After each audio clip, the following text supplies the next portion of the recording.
Yeah, we'll take him out of here. Excuse us.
say. Yeah, do you want to Yeah, sure.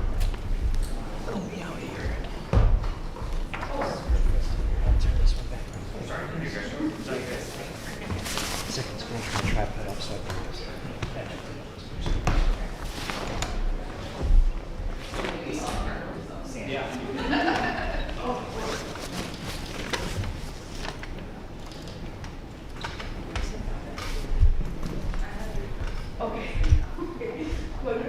There's a better purse. Okay. Oh, nice. Okay. Holy bananas, man.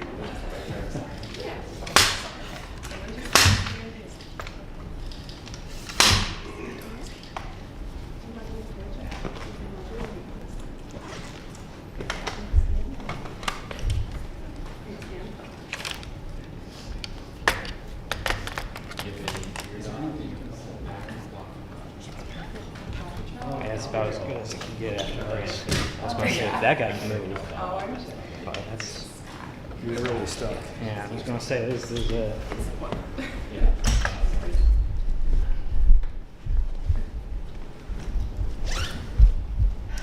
Well, good morning, everybody, and thank you so much for coming out today. I'm proud to announce a critical initiative aimed at safeguarding the health of our children here in Michigan. Last week, we introduced bipartisan policy that will provide parents the resources they need to determine their child's exposure to PFAS substances in the blood. These bipartisan bills will fund blood testing for eligible children in Kent, Ottawa, or Kalamazoo counties who have been exposed to well water or relied on public water supplies that exceeded Michigan's public health drinking water levels for PFAS. By providing free PFAS testing for children, we can help provide peace of mind to parents and help solve the PFAS problem for many Michigan families. Our policy provides several key provisions. First, primary care physicians will have the tools to notify parents of this testing availability. Kids' blood samples will be tested at the state facility for their laboratory. Secondly, after parental consent, a designated research institution will consult with the patient and the parents to facilitate the data collection for the research studies and provide valuable information and support not only to the families being tested, but ultimately to everyone in our state. As the science catches up with this pervasive problem, patients with elevated levels will be informed of medical breakthroughs as they become available. These research studies will, of course, require approval from an institutional review board, and we believe that this will result in a better understanding of the long-term implications and impact these harmful chemicals have on our children. Finally, the Department of Health and Human Services, in collaboration with the universities, will develop and distribute educational materials to inform families about PFAS exposure and its potential effects. Because the state testing lab at Lansing already has the necessary technology, all qualified study patients in the designated areas will receive this crucial testing at no cost to their families. We believe that this initial crucial step in protecting the health and well-being of our children will be a game changer. PFAS is not a partisan issue, so providing a solution should not be partisan either. I'm hopeful that the members of both parties can step up and work together and protect our kids and ensure a safer and better future for our state. Thank you, and now I'd like to turn it over to Representative Rogers to say a few words. Thank you, Senator Huizenga. See, we can still work together in Lansing despite some of the reports. So thanks for joining us today. PFAS has been used for decades to provide water-resistant properties in carpet, non-stick cookware, and firefighting foams. They are really known as forever chemicals because they don't chemically biodegrade or break down. The very nature of this makes them popular in the products for which they are used, but also makes them a threat to our public health. Several counties in West Michigan have been home to PFAS contamination discoveries, including my own county of Kalamazoo. When I was a county commissioner, Parchment was the first site in Michigan to discover PFAS contamination in their municipal drinking water supply. Following that discovery, I was happy to partner with Senator Gary Peters, who helped secure $1 million federal grant in 2019 to study PFAS in Kent and Kalamazoo counties and gain a better understanding of the relationship between PFAS and various illnesses. That study looked at health effects from shorter term exposure, including lipid metabolism, kidney function, thyroid disease, liver disease, diabetes, and glycemic parameters, and weakened immune systems, which were conducted by DHHS at the time. Additionally, DHHS has been working on a 3-phase longitudinal study and has tested over 1,000 participants, both adults and children, from 2020 to present. This new legislation is focused on children and aims to continue to look at the potential long-term health effects from PFAS exposure. Because blood PFAS concentrations change over time, it is important to continue the study that has already been set in motion to determine future health effects. Timing is critical in considering that the EPA is proposing to extend the compliance deadline to 2031 for 2 of the most common PFAS chemicals, and it's rescinding and reconsidering the limits for 4 others. I really appreciate the partnership between both Senator Huizenga, Representative Posthumus, and myself, and we will hear from some other experts as well. Thank you. Thank you so much, Rep. Rogers. Really appreciate your insight and partnership on this really critical role. Next, I'd like to introduce Sandy Winstell to make some comments as well. And she has been such a staunch advocate for PFAS. We would not be where we are today in this state without her advocacy. So I'm proud to introduce Sandy. Thank you so much. When I learned that I had PFAS contamination 8 years ago, the first thing myself and my neighbors all asked were, how much is in us and what is in our blood? And we learned pretty quickly that the cost of getting our blood tested was too high for most people to do out of pocket. Seeing what this has done to children is heartbreaking, and seeing what this has done to parents of children who don't have access to that information is doubly heartbreaking. This is so crucial because when you go into a doctor to say that you're in a contaminated zone, they tend to pat you on the head and say, well, it's everywhere, including polar bears, and no one wants to be compared to a polar bear. But when you go in with test results, your doctor can either reassure you that you are okay, or they can start working on your treatment plan and help you. And I know more than most the importance of knowing how much you have and working with your doctor, because doing that actually saved my life. So I cannot thank Senator Huizenga enough for meeting with me and working on this. I love the fact that this is bipartisan, because contamination of children is not a red or a blue issue, it's a human issue, and it makes me feel good to see that government is really working for us. So thank you both. Thank you, everyone. Thank you, Sandy. Now we'll just open the floor for questions that you might have, and we can all stand up here. We can probably all have some insight about what the questions might be. Why just these counties, and is there a chance it could be expanded to other counties in the state? Yeah, that's a great question. Why just these counties? I represent Kent County, and there are a number of areas where this is very important, and really the PFAS crisis really emerged in Rockford, my district. And so we started thinking about this and learning about it. Then I also learned about a new event in Ottawa County, and so we expanded to that. And then I was at an MPARC meeting talking with some folks, and they spoke about what happened in Parchment with the wells. And it really said, how do we then take the data that we have there and identify what the scope looks like? We don't know how many kids will be needed to get the testing done, but we do know that there's a dramatic need. We think that this is probably going to be likely a statewide initiative, but right now we don't know the scope. So we don't want to put a budget together that says we don't know what's going to happen. This is a starting point, but I think the ultimate plan would be then we can take a data-driven approach to what funding would look like for the rest of the state. You say that in the coming budget for 2026, there'll be an appropriations request. Do you know what that request will be? Do you know what this will cost? We put in a request for $500,000. We expect that would be split 2 ways between both the testing for the laboratory and for the research portion of it.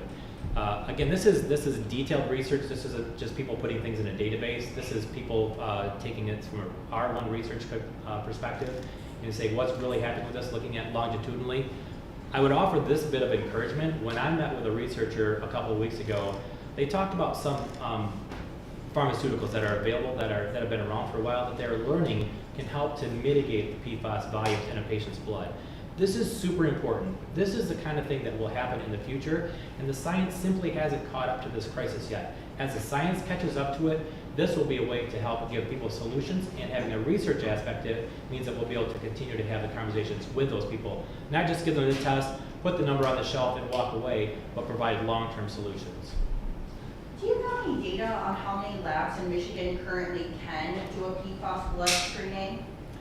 I don't actually know the numbers. Sandy might know, but I know that when we had the crisis that emerged, then the state said, let's develop our lab here, and I think that they're probably the primary facility that does that kind of thing here. I don't know of any other labs in Michigan that do that specifically, but I do know that when patients have spoken with me about getting testing, they've sent them to places like in California or other places. When I had mine done, I had to send it to California, but we have been working with NMS Labs and Quest, and both of those do have the capability of doing it now. The issue is that we don't have insurance that will pay for it, and so that limits labs' willingness to take this on. But I believe that will catch up quickly when funding is available. You know, Sandy, if you don't mind me asking, how much money did you spend out of pocket when you found out about having PFAS in your system? For blood testing or for everything? Start with the blood testing, and if you want to go beyond. The blood testing at that time was, I want to say $800 out of pocket. But then when you add water and filtration and everything else for that, the costs add up. What was that like for you personally? What did you have to sacrifice in order to get that care? Well, I will be honest, I was lucky that I had lawyers that I was working with that helped bear some of that cost. But I do know there are a number of communities, even this week, yesterday I was on a call with community members who are in tears, who have illnesses in their communities and need blood testing and have no way to do it. And these are not communities that have a lot of resources. These are people who are going to have to decide, do they want to pay for filtration and bottled water, or do they want to get blood testing? And obviously, you have to make sure your family's cared for first. So. I think it's important to note too that MPART has recently identified the 300th site in Michigan, in Wayne County. Managing clean water is going to be a problem in the future because of these products, and so finding these tools out there, again, that's why we're doing this as a pilot, because we know there's going to be more. I know, Sandy, you were just up north with one of our colleagues in the Cadillac area talking about the issues there too. So this isn't just a West Michigan issue. This is something that we have to think about from the long term and provide real long-term solutions for our kids. In conversations that I had with both physicians and with family members who have had kids that have had extremely high levels, the impacts have been absolutely devastating. It isn't just like there's a number and we don't know what's happening. In one case, we know of a child who his immunizations didn't even stick, and so they had to get re-immunized, and the suspicion then is that the PFAS with such high levels doesn't even allow for the immunizations to work for these kids. So these are real issues right now that we can and should be working on. Do you have a ballpark number on the number of kids this would apply to? Are we talking dozens? Are we talking hundreds? Are we talking thousands? We don't really know, and again, that's why it's a pilot. But I suspect that will probably happen, and this is just my anecdotal idea, is that people have uncertainty, and mothers are worried. They're scared about what happened to their kids during this time frame when we didn't know about PFAS and what was happening, whether the water contamination was occurring, whether it's in a well or in a municipal sense. And so we think that there will probably be a large number of people that the answer is going to come back as you're very low, below standards, and that will be in itself incredibly valuable for those mothers to say, my kid's probably going to be okay from this issue. But the ones that stand out with high levels, and we think that there would probably be, maybe 5 or 10% that are high, depending on where we get the testing done, and too many variables. But those folks will be then put into that research study that will really have make the difference for them in the future. But as far as a guesstimate as the number of kids who may get tested, we actually just don't know, but I can speak to the DHHS study, like I referenced earlier in my comments. 1,000 people were tested. Of that, I believe, going from memory, around 600 were adults and around 300 to 400 were children. And that's from, the majority of them were from Kent County and Kalamazoo. and even that testing, that was great, but that was kind of like the high level. But this takes us to the research perspective, to a deeper level. And I think, again, I'll say that as the science catches up with the problem, we'll see solutions emerge.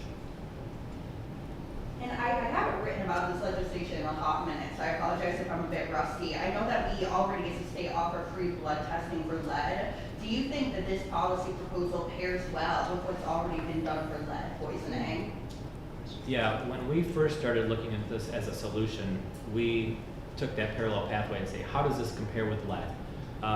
But it's a different process because just the way different health departments handle things.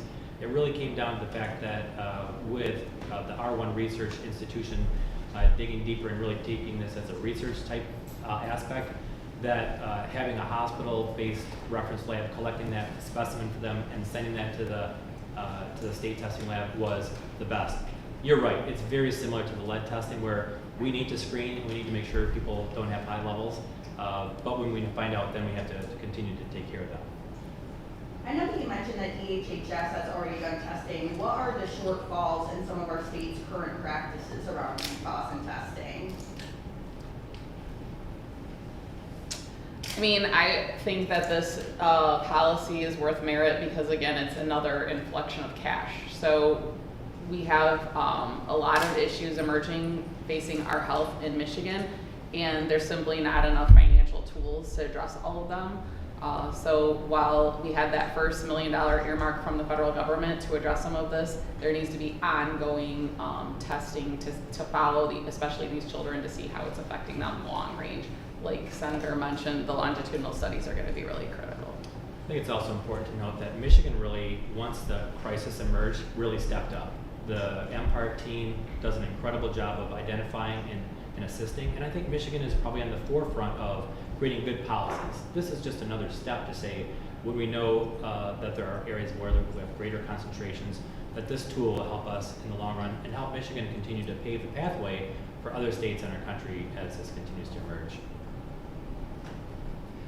I want to just give everyone a chance. Are there others that have questions? I don't know if she's a participant, but who's our youngest person here? This is Mia. She's my daughter, Okay. and I work really closely with Sandy on PFAS issues throughout Michigan through the Great Lakes PFAS Action Network. So I Okay. brought her to. Oh, okay. Is she from one of the counties? We live in the Ypsilanti area, so Okay. we hope that this can be expanded to the rest of the state, so we can, there's that. Thank you. I think that is an important issue, is that, Rockford is kind of known now for PFAS, though we should be known for other things, as is parchment, but this is such a pervasive issue that I really do hope that other counties can jump on board, because we know that with 300 sites, this is throughout our state, and there's a lot of children. Back to the question about the current studies that we have, they're excellent studies, they're designed really well, but they do leave out quite a few people that are impacted by this. They have an age that you have to be a certain age before you can participate, so younger kids aren't a part of it.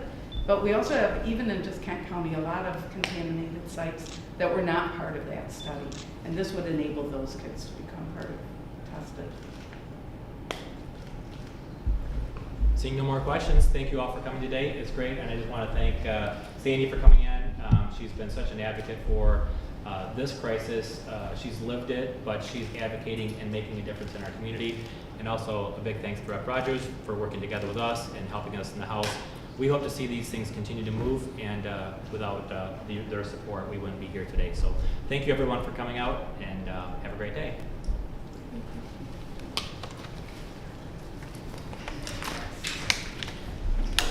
Thank you. Man, thank you. Thank you. Yeah. I didn't pay for it, so. I have other clamps, not a big deal.